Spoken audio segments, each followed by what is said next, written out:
nos autorizaron, por decirlo así, ser maestros siempre y cuando después estudiáramos una segunda carrera. Mi misión en la vida es enseñar, pues de alguna manera ayudar en la formación del ser humano en general. Pero debemos de entender que al igual que un ser vivo, toda empresa tiene un proceso de evolución. Entre mejor esté el clima dentro de la empresa, en ese momento empieza a institucionalizar. Muchos pensaban cuando falleció mi padre que el Instituto Andersen se iba a acabar. Queremos sumar. Esa es la intención por la cual estoy haciendo este trabajo.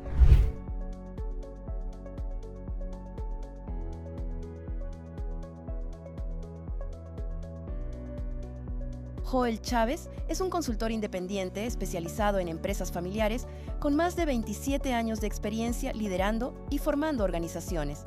Es autor de Heredar no es suficiente, donde la trascendencia de una empresa no depende del apellido, sino de la capacidad de evolucionar más allá de sus fundadores. Conoce más sobre él hoy.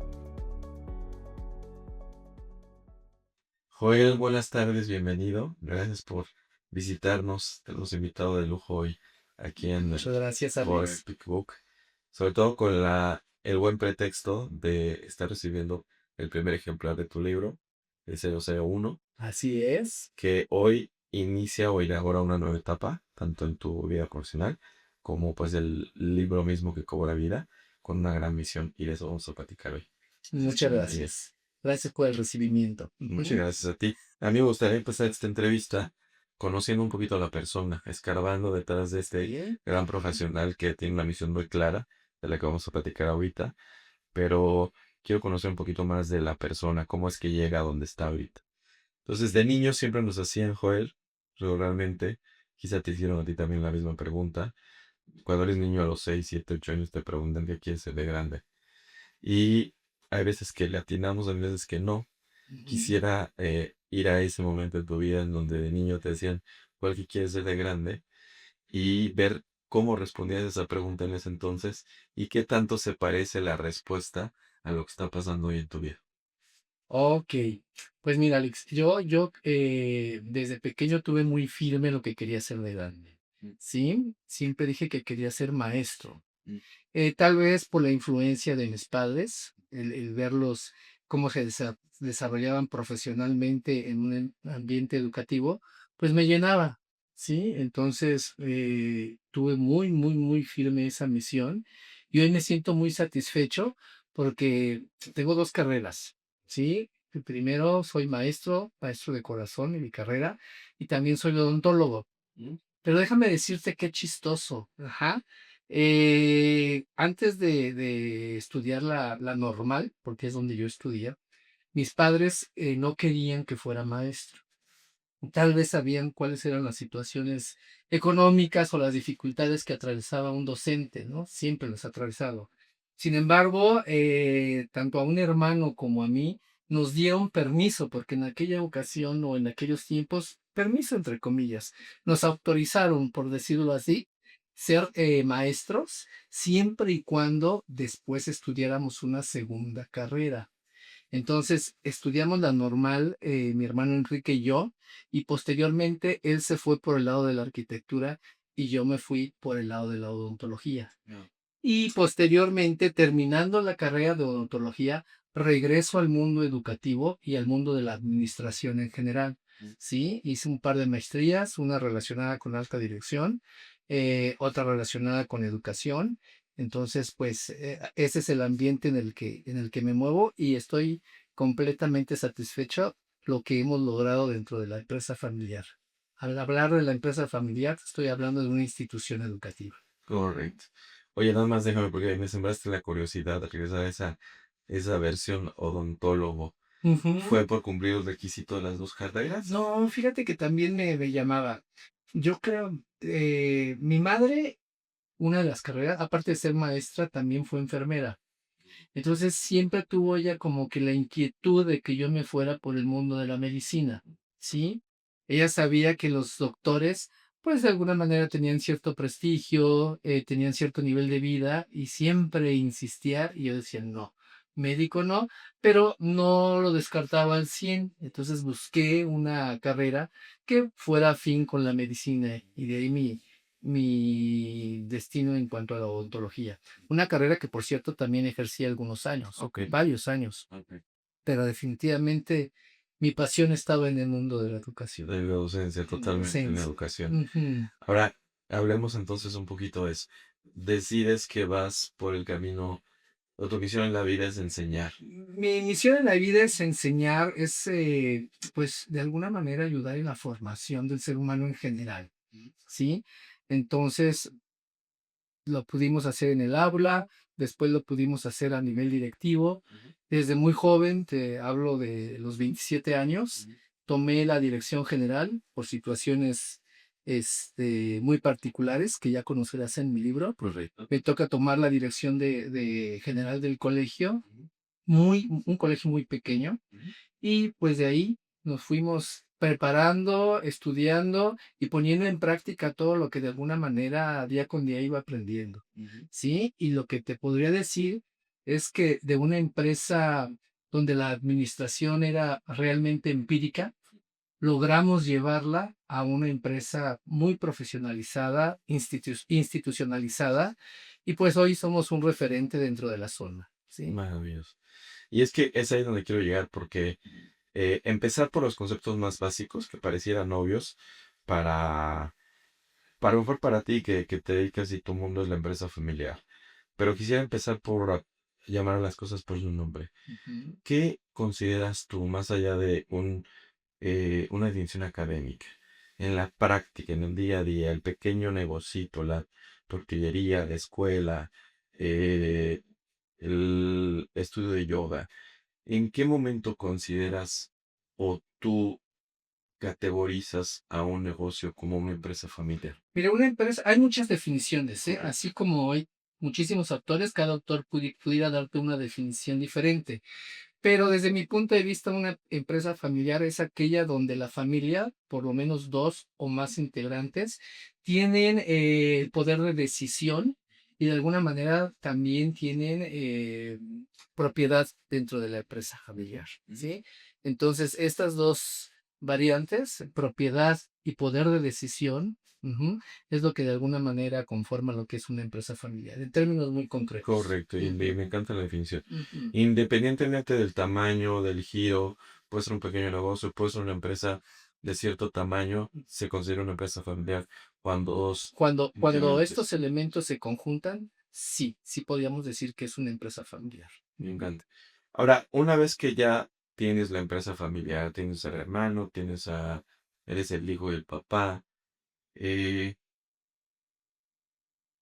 llevarla del camino del empirismo, ¿no? De hacerlo todo muy de acuerdo a la intuición o a Ujú. los valores, como dice tu libro del fundador, a institucionalizarlo, pues es un camino que Es se un camino antoja largo, grande, es ¿no? todo un proceso.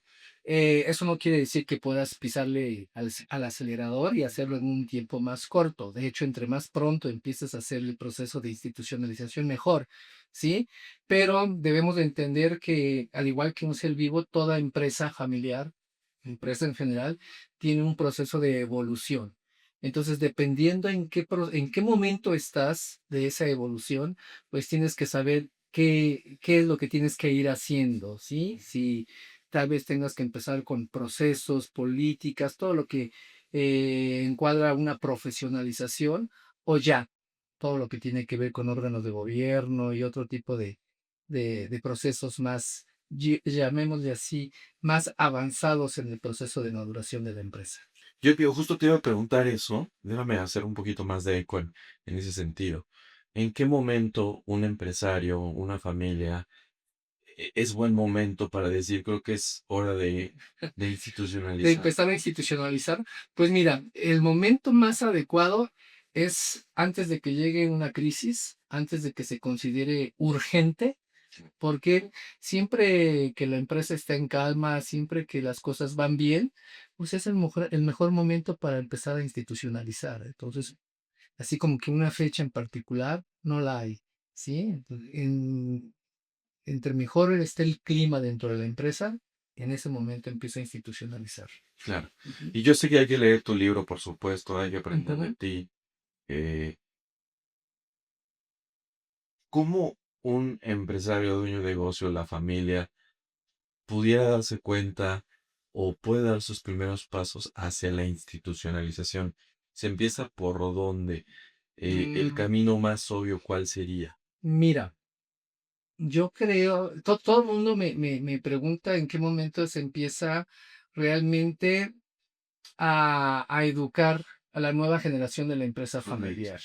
Yo creo que desde pequeños, Ujú. ¿sí? Pero ya de una manera muy práctica, en cuanto a tu pregunta, podríamos decir que desde que hay dos, tres integrantes en la empresa, familiares, desde ese momento tienes que empezar.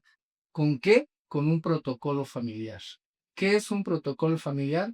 Pues es algo así como el librito donde vienen las reglas que tienes que llevar a cabo siendo parte de la familia, parte de los propietarios, parte de los directivos, en fin, ahí viene claramente qué es lo que se tiene que hacer en el protocolo familiar. Entonces, eso es un trabajo que le compete al consejo familiar, ¿sí? Y pues después ya tendrás que empezar a implementar otro tipo de órganos de gobierno, ¿sí? Correcto.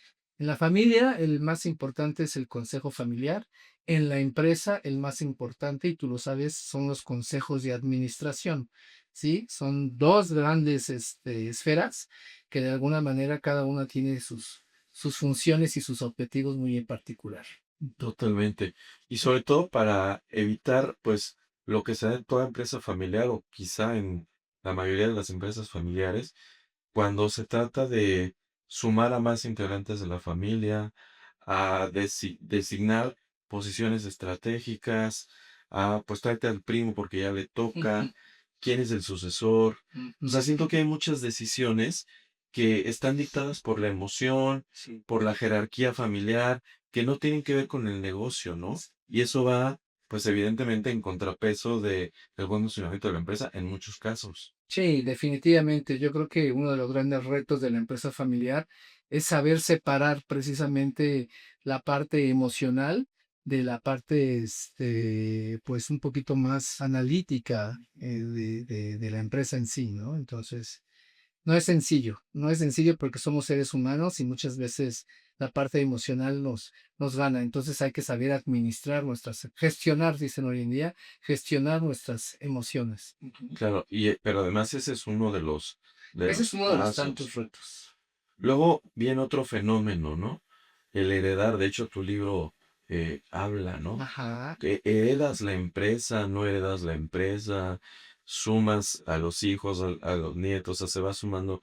Pero ¿cuál es la mejor salida que puede tener el fundador en torno a la empresa familiar?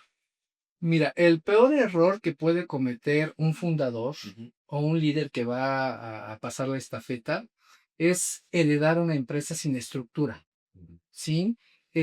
Muchas personas dicen que el problema principal de una empresa familiar es en el momento de la sucesión, ¿sí?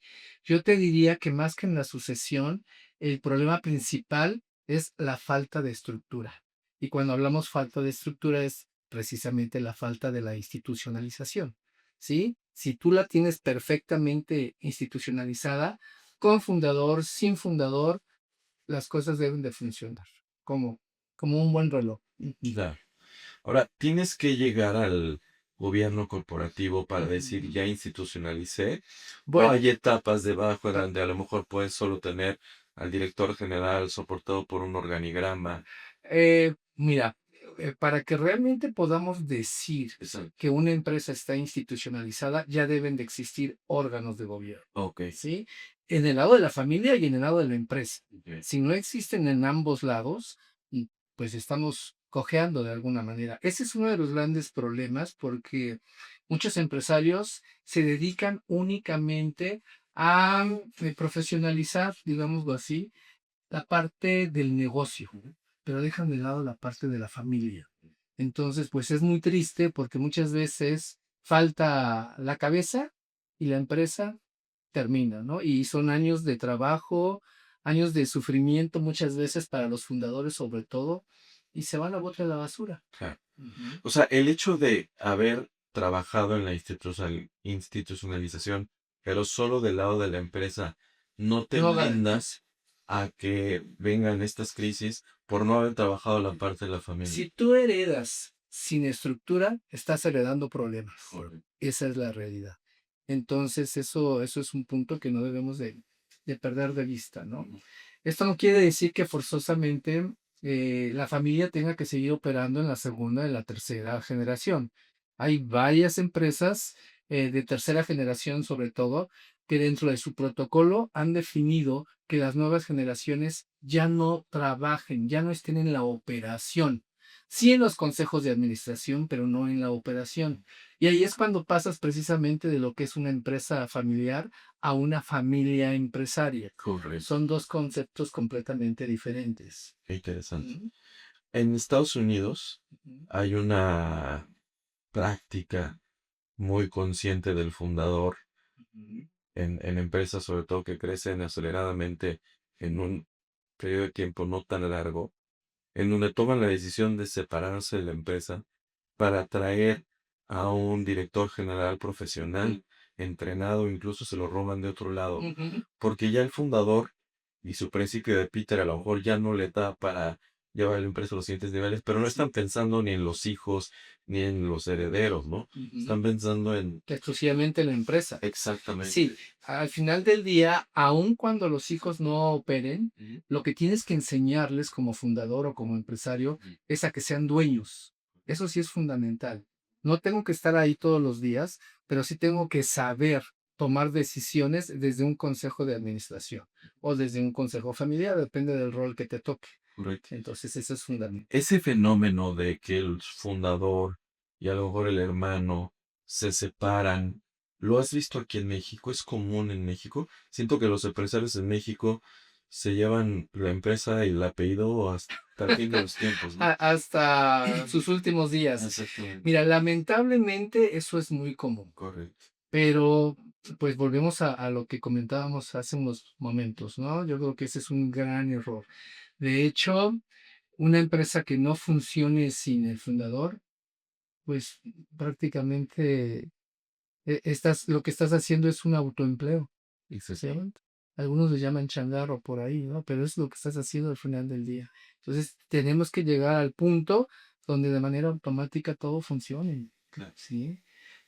Tenía un amigo en el IPADE que me decía, yo no sé cómo le hacen mis compañeros, la mayoría dueños de grandes empresas y demás, que nos vamos, qué sé yo, de viaje y todos tranquilísimos como si no tuvieran ninguna preocupación. Y yo todo el tiempo No teniendo que deja. contestar el teléfono, correos, llamadas, no me dejaban en paz. Yo no sé cómo le hacen en sus empresas para que puedan funcionar sin su presencia. Decimos, es simplemente que la tienen perfectamente estructurada. ¿Sí? Y yo creo que al Institucionalizada. final ese es la zona de anotación del fundador, ¿no? Exactamente. Es, esa, Ese es el éxito al es, final del es día. la manera de medir si la Ujú. empresa realmente Es la manera de es la medir qué tan graduación, ¿no? exitoso eres. ¿Tienes tiempo para tener una mejor calidad de vida? Para convivir con tus hijos, para salir con tus amigos, para escribir un libro, para tomarse un té. Tienes tiempo libre para hacer lo que realmente quieras hacer. Y aparte, tu trabajo, más bien tu empresa, está generando el flujo adecuado para que tengas un buen nivel de vida. Pudiéramos decir que eres un empresario exitoso. Sí, totalmente. Oye, Joel, antes ya para pasar a platicar un poquito más del libro, ¿por qué crees que en Estados Unidos las empresas se hacen para venderse? Y Ujú, hay un mercado de venta y compra de ujú, empresas. ujú. Y otra vez, aquí en México las empresas se hacen para heredarlas y morir por ellas. Yo creo que la parte emocional, somos los latinos en general, nos dejamos llevar más por la emoción, por la pasión, que por la parte analítica, por la parte fría, por la parte numérica, ¿sí? Pero el vender una empresa al final del día no es una mala decisión para un fundador. Correcto. Es una gran salida, de Es hecho. una gran salida. Y de hecho, el mejor momento para vender es cuando la empresa está al top. Entonces, definitivamente no debemos descartar también esa decisión. Y de manera muy particular, cuando no hay nadie que esté interesada por continuar con lo que tú has sembrado, ¿no? Además es algo importantísimo porque la pasión que tuvo el abuelo no necesariamente es la que tiene el nieto, ¿no? Así es, van cambiando, los tiempos van cambiando, entonces uno de los errores más fuertes o más grandes que podemos también como empresarios es obligar a que algún integrante de la nueva generación se quiera subir a la empresa. Claro. Si no lo quiere hacer, reitero, enséñale a ser dueño y que haga su vida y que la disfrute. Correcto. No, maravilloso. Ahora cuéntame un poquito de tu proyecto personal, primero del instituto. Cuéntame, a aquel instituto que llegaste también con una cara muy familiar y fuiste institucionalizado, sabes, el paciente cero de tu Ajá. propia medicina. Cuéntame Sí, primero de eso. mira, cuando llego al final del día, pues no tenía las nociones realmente teóricas para poder llevar a cabo una buena administración de la empresa. Me doy cuenta que tenía que aprender. ¿Por qué? Porque yo también era parte del problema, Correcto. ¿sí? Me volví consultor no por ser experto, sino porque yo era parte del problema y al final del día tuve que solucionar los problemas que se vivían día con día en la empresa. ¿Quién fundó la empresa? Mis padres, Ok. mi madre y mi O sea, tú padre eres segunda fueron, generación. yo soy segunda generación, así es. Entonces, por ahí, todo lo que aprendí en su momento, inmediatamente lo aplicaba. Entonces, no, no, no, no soy consultor teórico al final del día, sino que también lo he vivido y todos los días de alguna manera lo seguimos viviendo. Entonces, eso te da un feeling diferente para que de alguna manera puedas orientar a aquellos empresarios que desean realmente dejar un legado. ¿Sí? Esa es la intención. Entonces, en este libro lo que yo te puedo, a grandes rasgos, lo que te puedo platicar es que comento todo el proceso que vivimos desde no tener nada y, bueno, sí existían muchas cosas buenas, no puedo echar en saco roto todo lo que ya existía, Claro. pero no estaba ordenado, no estaba de alguna manera escrito, no había manuales, no había políticas, no había perfiles de puesto. Muchas decisiones se tomaban de manera emocional, y lo hacían bastante bien porque mis padres de una manera muy natural eran líderes, Ujú. ¿sí? Pero también debemos de entender que solamente un 10% o 15% son líderes naturales. Correcto. La mayoría de los líderes aprendieron a ser líderes. Y qué mejor cuando ya tienes algunos genes que te hacen que de manera natural ser líder y aparte tienes una formación que te ayude a pulir esas habilidades. Cuando logras hacer esa mezcla, esa amalgama, realmente potencializas muchas cosas, ¿no? Entonces, cuando ellos estaban al frente de la empresa, creció, pero una vez que le empezamos a profesionalizar junto con los hermanos que en ese momento trabajaban ahí conmigo, pues podríamos decir que fue el segunda generación, somos quien hizo crecer realmente a la empresa de una manera significativa, por decirlo así.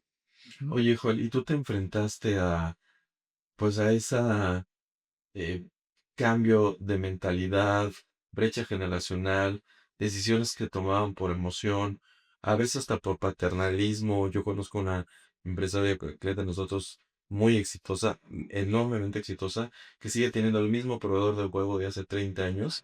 Y yo le digo cosas como, si te compraran la empresa, lo primero que harían los nuevos dueños sería hacer una Quitar, licitación, ajá, ¿no? ujú. Entonces tú te llegas a una empresa que pues trabaja de cierta manera empírica, con mucha pasión y mucho amor, Ajá. y empieza a tomar decisiones que pueden ser antagónicas contra sus valores, su manera de ver el negocio.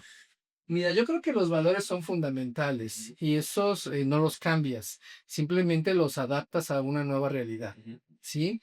Una de las características de las empresas familiares es que somos o son muy paternalistas. ujú. Entonces, como bien dices, el proveedor de hace 15, 20, 25 años Sí, claro. sigue siendo el de toda la vida. Creo yo que mientras las cosas las haga bien y se cumple y demás, no hay ningún problema. Correcto. Pero también no debemos de perder de vista de que existan tal vez ya proveedores que hagan las cosas más rápido, con mejores precios y con una calidad superior.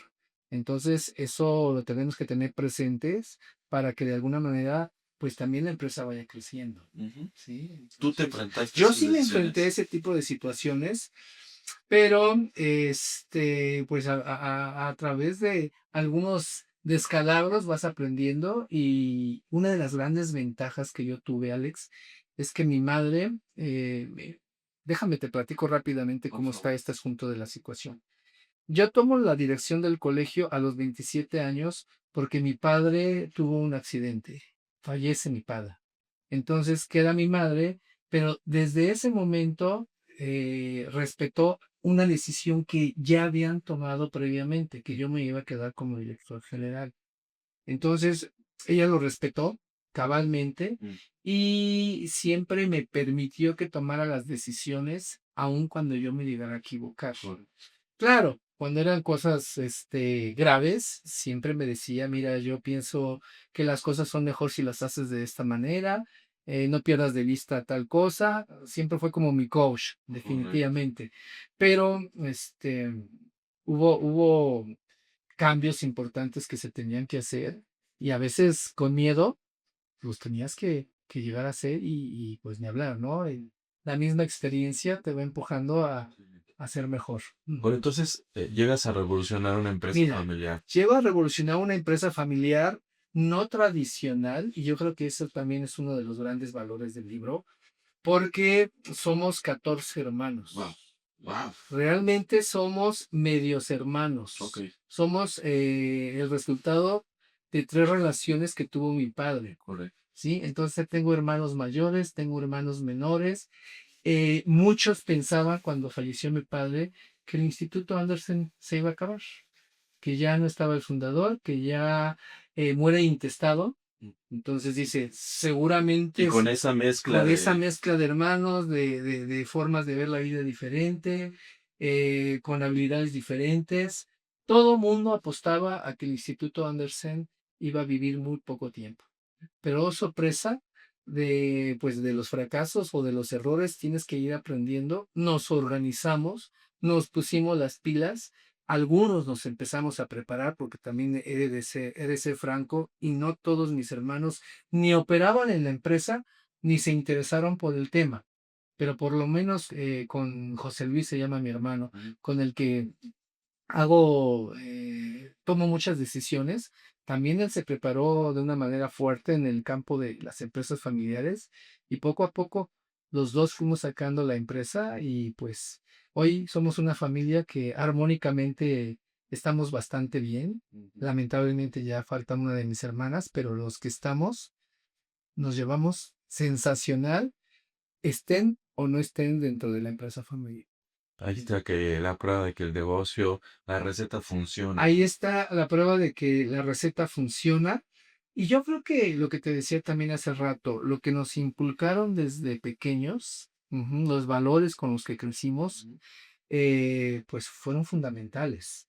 Reitero, a pesar de que fuimos 3 familias, ajá, con madres diferentes, pues de alguna manera mi padre siempre nos vio como hermanos, Mm, no hacía diferencias. ujú.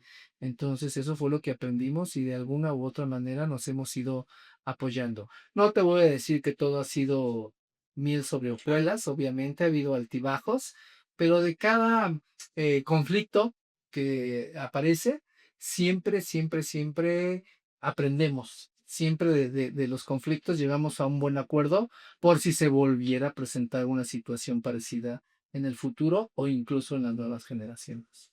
Ujú. Me fascina eso. Joel, y pues estás estrenando el libro. Estamos estrenando, vamos a leerlo. Dime quién, aunque parezca obvia la pregunta, dime quién debe de leer.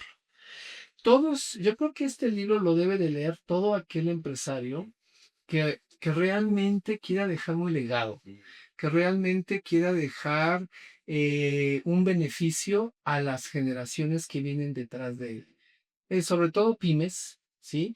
Micros y pequeñas y medianas empresas. Ahí es donde de alguna manera debemos de enfocarnos. Lamentablemente, creo yo que no hay una cultura de empresa familiar en ese tipo de empresas, ¿sí? Tal vez ya podamos ver muchas empresas muy institucionalizadas, pero son ya empresas muy grandes que ya vivieron muchos tropiezos. Pero reitero, si hoy podemos acelerar este proceso, pues entre más pronto mejor. Maravilloso. Y para cerrar esta entrevista, que hace rato digo yo podía platicar ahí 4 horas, pero estos niños me cierran la puerta. Este, ¿Qué le dirías a ese niño, Joel, de 17 años, que quería ser maestro? ¿Qué consejo, qué mensaje desde esta No, cabina yo, le yo le dirías? diría, no dejes de soñar, no dejes de apoyar a la gente que quiere crecer, no dejes de apoyar a todas las personas que quieran dejar un México mejor. Hoy nos hace mucha falta y pues de alguna manera queremos sumar. Esa es la intención por la cual estoy haciendo este trabajo. Maravilloso. Pues te deseo mucho éxito, lo vas a tener. Digo, ya vienes con un bagaje maravilloso, con una misión muy grande, y ahora el libro pues va a exponenciar esa misión. Muchas gracias, Alex.